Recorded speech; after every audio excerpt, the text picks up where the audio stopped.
क्या होगा अगर एक दिन आप खुद को किसी अनजाने ग्रह पर पाएं, जहां चारों ओर अजीबोगरीब एलियंस हों और जिंदा बच पाना एक ख्वाब बन जाए।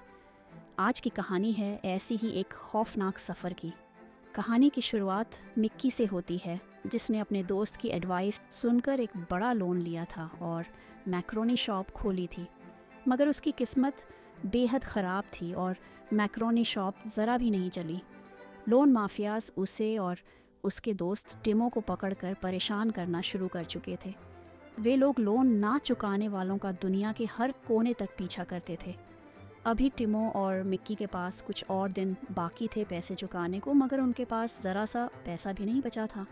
उसी समय एक कंपनी स्पेस में जाने के लिए कुछ लोगों का सिलेक्शन कर रही थी जो उस कंपनी के लिए काम करने वाले थे। टिमो और मिक्की दोनों की कोई फैमिली नहीं थी, इसलिए वो लोग धरती छोड़कर भागने का फैसला करते हैं।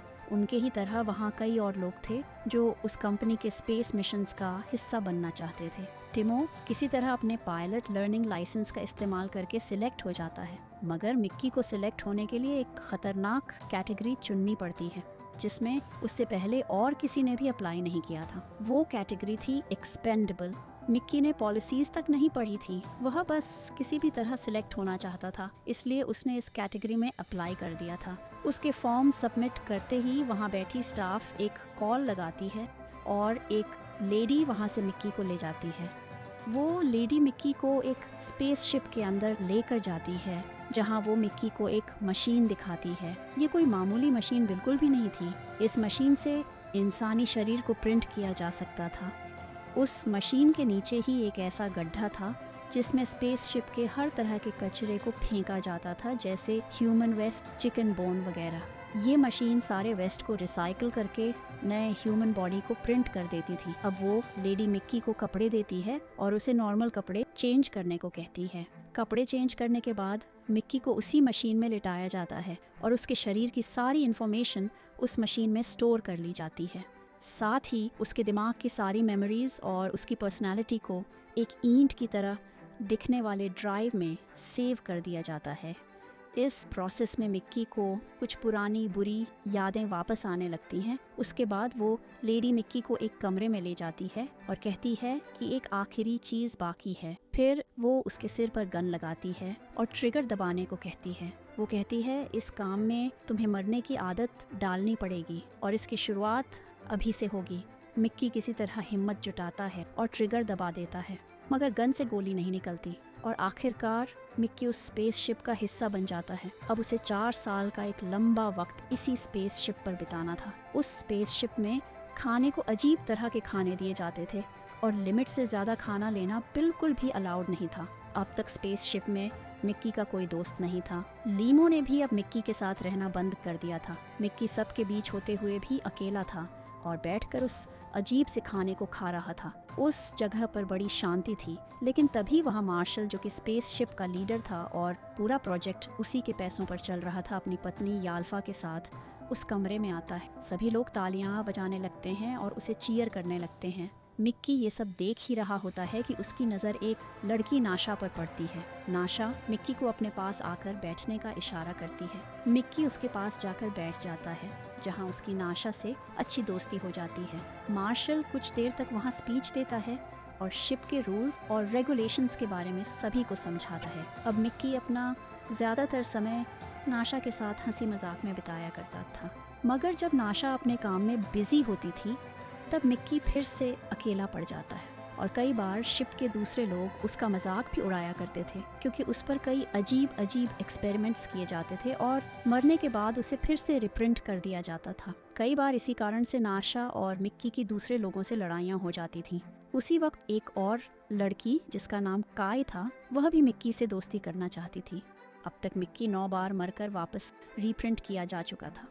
उनका स्पेसशिप अब एक नए प्लेनेट पर लैंड करता है, जहां हर जगह बर्फ से ढकी थी। अब वह लोग उस नए प्लेनेट पर सबसे पहले मिक्की को भेजते हैं ताकि उस प्लेनेट की हवा में मौजूद किसी भी वायरस या बीमारी का पता कर सके। शिप पर वापस आते ही उसे खून की उल्टियाँ होती हैं। वायरस का इलाज ढूंढते ढूंढते वह लोग कई बार मिक्की को मारकर वापस रीप्रिंट करते हैं। आखिरकार उन्हें उस वायरस का एंटीडोट मिल जाता है और अब मिक्की 16 बार मर चुका था। इस बार मिक्की और 3 लोगों के साथ उस प्लेनेट के बारे में और जानकारी इकट्ठा करने भेजा जाता है। वो लोग वहाँ कुछ बर्फीली गुफाओं में जाते हैं जहाँ कुछ अजीब से दिखने वाले क्रिपर्स उन पर हमला कर देते हैं। उनसे बचाव करने के लिए जब वो लोग गोलियाँ चलाते हैं तब गोलियों से बर्फ टूटकर उनमें से एक लड़की की जान ले लेती है। मार्शल इसका दोष मिक्की को देता है और उसे बहुत सुनाता है। अब उसकी शिफ्ट को डबल कर दिया जाता है और उसे घने बर्फ के बीच उस क्रीपर का एक सैंपल लाने को भेज दिया जाता है। बीच बीच में टिमो उसे प्लेन से खाना फेंक दिया करता था। भटकते भटकते मिक्की के पैरों के नीचे की ज़मीन धंस जाती है और वह बर्फ़ के ढेर के नीचे दब जाता है।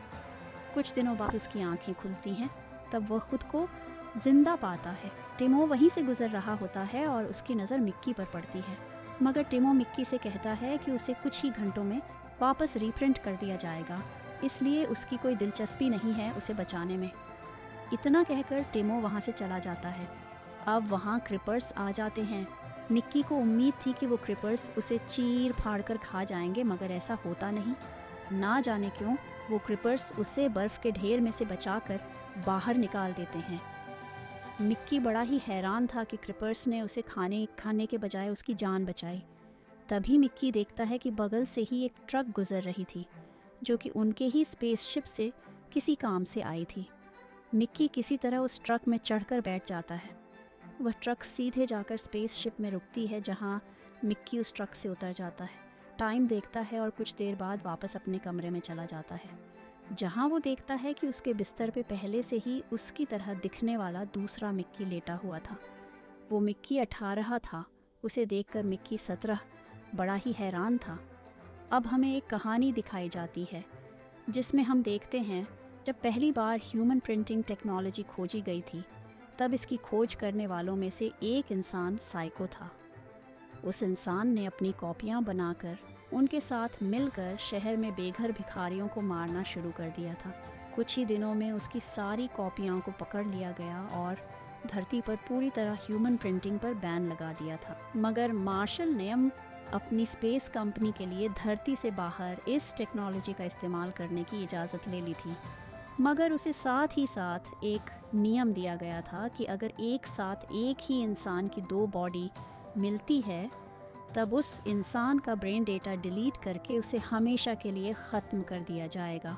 इसी चीज़ से बचने के लिए दोनों मिक्की एक दूसरे से लड़ने में पड़ते थे, ताकि कोई एक मर जाए और वो हमेशा के लिए ख़त्म होने से बच जाए। मगर कुछ ही देर में दोनों एक दूसरे को मारने का ख्याल छोड़ देते हैं। उसी समय टिमो बर्नर में कचरा फेंकने आता है और दोनों मिक्की उसे छुपकर देखने लगते हैं। मगर तभी मिक्की 18 कहता है कि वह टिमो को जान से मारना चाहता है। मिक्की 17 उसे ऐसा करने से मना करता है और कहता है कि टिमो उसका दोस्त है। मगर 18 उसकी नहीं सुनता, क्योंकि उसके पास सारे मेमोरीज़ थी जिसमें टिमो ने मिक्की के साथ गलत किया था। मिक्की 18 टिमो को बर्नर में धकेल देता है, मगर 17 उसे बचाने की कोशिश करता है। दोनों मिक्की आपस में ही लड़ने लगते हैं। मिक्की 18 टिमो की जान लेने ही वाला होता है कि वहाँ नाशा और शिप का एक दूसरा कर्मचारी आ जाता है। मिक्की 18 उसे धमकाकर बचा लेता है और टिमो अपना मुंह नहीं खोलता उनके सामने। वहीं मिक्की 17 जाकर वहाँ पड़े सामानों के पीछे छुपकर सब कुछ देख रहा होता है। मिक्की 18 और 17 के बर्ताव में थोड़ा बहुत फ़र्क आ गया था। मिक्की 18 बड़ा ही रंगीन मिजाज का था और नाशा से कुछ ज़्यादा ही चिपक रहा था। यह बात मिक्की 17 को हज़म नहीं हो रही थी। मिक्की उन्हें छुप छुप कर देख ही रहा था कि तभी वहाँ पर मार्शल के कुछ ख़ास लोग आते हैं और उसे बताते हैं कि मार्शल ने उसे आज शाम डिनर ऑफ़र किया है। वो लोग उसके साथ एक पिक्चर लेते हैं और उसके बाद उसे मार्शल के पास लेकर जाते हैं, जहाँ कई दिनों से भूखा मिक्की 17 बेताबी से खाना खाने लगता है। उसी समय वहाँ काई नाम की लड़की भी आ जाती है, जिसे मार्शल ने मिक्की के साथ डिनर पे बुलाया था। काई बिल्कुल फिट थी और उसकी जेनेटिक्स बहुत अच्छे थे, इसीलिए मार्शल उसके जेनेटिक्स चाहता था ताकि वो इस प्लेनेट पर ह्यूमन पॉपुलेशन को बढ़ावा दे सके। डिनर पर वो लोग उस लड़की को याद करते हैं जिसकी जान बर्फ के नीचे दब कर चली गई थी। इतने में ही मिक्की 17 उल्टियाँ करने लग जाता है। शिप में बायो डिपार्टमेंट वाले लोग वहाँ आते हैं, तब उनमें से एक बताता है कि यह एक ग्रोथ हार्मोन का साइड इफ़ेक्ट है जो उसने आर्टिफिशियल मीट में डाला था। मिक्की ने वह मीट बहुत ज़्यादा खा लिया था जिसके कारण उसकी तबीयत बहुत ख़राब हो चुकी थी। तभी वह लोग अपना बनाया हुआ एक नया पेन किलर मिक्की पर ट्राई करते हैं, मगर उससे मिक्की की हालत और भी ज़्यादा ख़राब होने लगती है। मार्शल अपनी गन निकाल कर शूट करने वाला होता है ताकि वह दोबारा रिप्रिंट हो सके और उसका दर्द ख़त्म हो सके, मगर काई उसे रोक लेती है। उसे अब उल्टियाँ होनी बंद हो जाती हैं और काई उसे अपने कमरे में ले जाती है और उसे एक सॉल्यूशन टुब पीने को देती है। कुछ देर बातचीत करने के बाद मिक्की वहाँ से चला जाता है। अपने कमरे में जाते ही नाशा उसे देख लेती है। तब नाशा को पता चलता है कि अब 2 मिक्की हो चुके हैं, लेकिन तभी उनके कमरे में काई जाती है और वो वहाँ 2 मिक्की को देख लेती है। इतना देखते ही काई इस चीज़ को रिपोर्ट करने जा रही होती है, मगर नाशा उसे रोक लेती है और समझाने की कोशिश करती है। इतने में डिनर वाली बात सुनकर मिक्की 18 गुस्से में आ जाता है और नाशा की गन लेकर गुस्से में मार्शल को मारने चला जाता है। मार्शल उस प्लेनेट के एक बड़े रॉक सैंपल को बीच से काट रहा था ताकि उस प्लेनेट के डेटा को स्टडी कर सके। मिक्की मार्शल पर गन चलाने ही वाला था कि तभी उस पत्थर में से क्रीपर्स बाहर आने लगते हैं और मिक्की के हाथ में गन देख वहाँ किसी ने उसका हाथ पकड़ लिया। उस कमरे में अफरा तफरी मच जाती है। एक मिक्की उस क्रीपर को पकड़ने और दूसरा मिक्की मार्शल को मारने की कोशिश कर रहा होता है। तब मार्शल की नज़र पड़ जाती है दोनों मिक्की पर। उन्हें गिरफ्तार कर लिया जाता है। उनके साथ साथ अब नाशा भी फंस चुकी थी। मिक्की 17 वहाँ बैठे बैठे नाशा को बताता है कि कैसे क्रीपर्स ने उसे खाया नहीं और बर्फ़ के ढेर से उसे बाहर निकाल कर बचा लिया। उसी वक्त वहाँ टीमो आ जाता है जो मिक्की को एक लेटर दिखाता है। यह लेटर उस लोन माफिया का था जो चाहता था कि टीमो मिक्की को मारकर एक वीडियो बनाकर अर्थ पर उसे भेजे, फिर वह टीमो का कर्जा माफ़ कर देगा। वह इस चीज़ के लिए मिक्की 17 को चुनता है, मगर मिक्की 18 उसे अपने बातों में फंसाता है और उनके पास आते ही जेब से सेल की चाबी और शॉट गन निकाल लेता है। नाशा सेल के बाहर आ जाती है और आरी से टीमो को मारने ही वाली होती है कि तभी वहाँ शिप के दूसरे लोग आ जाते हैं। अगली सुबह वो लोग देखते हैं कि शिप के बाहर सारे क्रीपर सर्कल बनाकर हमले की तैयारी कर रहे होते हैं, क्योंकि शिप पर लोगों ने उनके एक बच्चे को मार डाला था और मार्शल की वाइफ उनके बचे हुए बच्चे को लगातार टॉर्चर किए जा रही थी। मार्शल आकर मिक्की 18 के चेहरे पर निशान बना देता है और साथ ही साथ उनकी सारी मेमोरीज़ भी डिलीट करवा देता है। अब उनके मर जाने के बाद वो दोबारा वापस नहीं आ सकते थे। नाशा उन दोनों को डिफेंड करने की कोशिश करती है, मगर इसका कोई फ़ायदा नहीं होता। मार्शल उन क्रीपर्स पर हमला करने की तैयारी में था, मगर सभी उसे ऐसा करने से मना कर रहे थे। नाशा गुस्से में आकर मार्शल को सुनना शुरू कर देती है, मगर मार्शल उस क्रीपर को बर्नर से टांग कर नाशा के मुंह में रस्सी पकड़वा देता है। मार्शल अब दोनों मिक्की में बम फिट कर देता है और उसका रिमोट अपने हाथ पर लगा देता है और उन्हें भेजता है क्रीपर्स से लड़ने और कहता है कि जो ज़्यादा क्रीपर्स को मारेगा वही ज़िंदा रहेगा और दूसरा मारा जाएगा। अब उन्हें शिप से उतर दिया जाता है। तभी वहाँ बायो टीम से एक लड़की आकर उन्हें एक ट्रांसलेटर देती है जो एक हद तक उन क्रीपर्स के एक्शंस और आवाज़ों को समझ सकता था। अब मिक्की 17 और 18 दोनों उन क्रीपर्स के बीच जाकर सबसे बड़े क्रीपर, जो शायद सभी क्रीपर्स की मदर थी, उससे बात करने की कोशिश करते हैं। वो कहती है कि जब उसने मिक्की की जान बचाई तो फिर उन लोगों ने उसके बच्चे की जान क्यों ली।